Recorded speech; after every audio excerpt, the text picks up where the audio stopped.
Good morning, everyone, and welcome to the PivotBoss pre-market video for Wednesday, May 1st, 2019. I am Frank Ochoa, aka PivotBoss, and happy Fedness Day. Here's a look at the ES here. We have the FOMC statement later on today, and we also had the Fed interest rate decision. That's going to give us another FOMC key level. The last time we got an FOMC key level was on March 20th, right here. We saw a little bit of action around that level, and eventually it took it bid and rallied, and now we are sitting here at all-time highs, hitting highs today of 29.61 quarter. We are right at the previous session or previous month's high and close, very close together right there, and we're going to get ourselves another key level here. I mentioned before that in the beginning of May, we may see some sort of pullback here that could provide another buying opportunity and a continuation higher.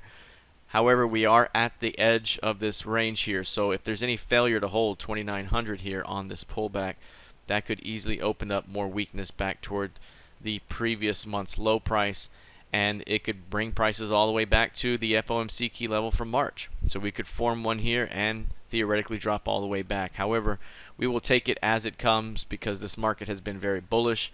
I've said it from the very beginning, as price has continued to overcome each and every one of these obstacles. It's continued to push higher, and now it is at new highs. So again, this market remains quite bullish. We will see how much, if any, pullback occurs to begin the month of May, but with a higher value relationship, any pullback in the first week or so could still be a fantastic buying opportunity for a continuation higher. We will see if that happens. Today, though, could be rather quiet as we head into the afternoon FOMC decision. All right, let's take a look here at the NQ. The NQ, you'll notice, very, very similar to the ES. Very bullish still.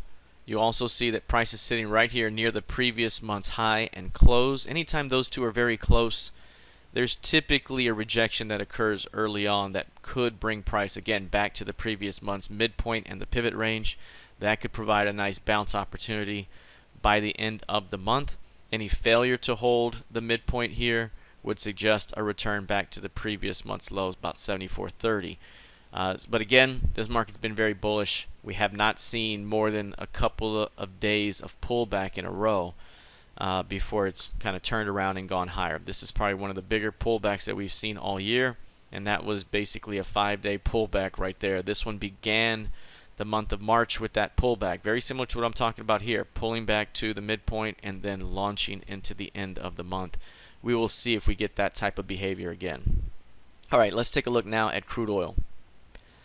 What you'll see with crude here is we have a significant rejection that has occurred in the previous session.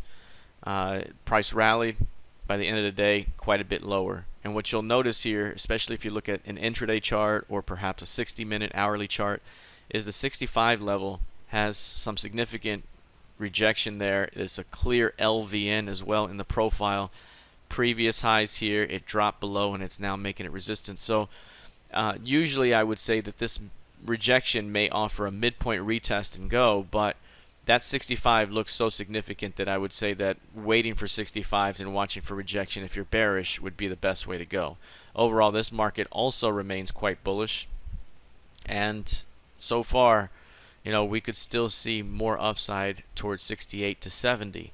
But again, 65s will be very, very important. If price cannot get above 65s, we may be headed back to the previous month's low right at around 60. So the previous month here, unlike the ES and the NQ, closed right at the midpoint of its range. Here's the high, here's the low, that's the midpoint, that's where it closed.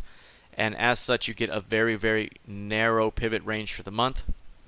Again, when that happens, there's a tendency to test both edges of the range, the previous month's range during that month. So if we start down hard, perhaps there's a bounce off 60 that brings us back up. If we start higher, perhaps there's a rejection that may bring us back down. So just keep that in mind. All right, let's take a look now at gold futures. Gold, we've continued to watch the 1280 level. I mentioned before that we could be stuck around 1280 until the FOMC statement and Fed interest rate decision come out today. Additionally, we have the NFP report later on this Friday as the first Friday of the month. And so again, we're kind of hanging around this major level right here. The way it appears, obviously, is after failure to hold 1280 and that key range low, it appears like price wants to jump back to 1315. We do have a very clear downtrend here that continues to be in effect, but all signs right now point to a potential push back toward 1315. Again, key range low, you have the midpoint of the key range, here's your top of your key range. There's a failure below it, it pushes back above, and this is the absorption off the low that leads to a rally back toward 1315. That doesn't mean that it will happen, because any failure to hold 1279, 1280 now will usually lead to a stop run of these bulls defending, right? Bulls defending, defending, defending, defending. If it can't go, their stops come out and then we head lower. So 1280 is still the major level to watch, and right now it appears that bulls have a slight upper hand for a shot at returning back toward 1315. We'll see how that develops. Lastly, I want to take a look at RTY. I've mentioned before that RTY could be the biggest candidate here for a major move very, very soon, perhaps in the month of May. You can see how compressed it has been. It really hasn't seen a whole lot of strength like the broader market. It has not reached new highs. Instead, it has developed this very tightly compressed ascending pattern over the last 2 months or so, and that could lead to a very, very significant breakout. The back end of this range by itself here is about 100 handles, where you have 1510 to 1610, or maybe 1500 to 1610, and that right there suggests that we could at least see a 100 handle move. 1600 here is very important. If there's a failure here, we come back to 1500 for a retest. If there's a break, we have 1700 that could be ahead, and that puts us in line with the recent support here when it broke down back in October. So again, we are right at the cusp here. Usually an ascending wedge like that breaks to the upside, so the bias is still to the upside, but up here, if there's a failure, right, if there's a failure here and we push through the bottom of this tail, that could open up quite a bit of weakness back to value and the recent lows. So again, we will see how this develops. The FOMC key level will give us a lot of information here and will give us a great level to play off of over the next several weeks. So again, keep an eye on RTY for explosive breakout type of behavior here pretty soon. All right, that is it for now. We'll see you in the trading room. Take care.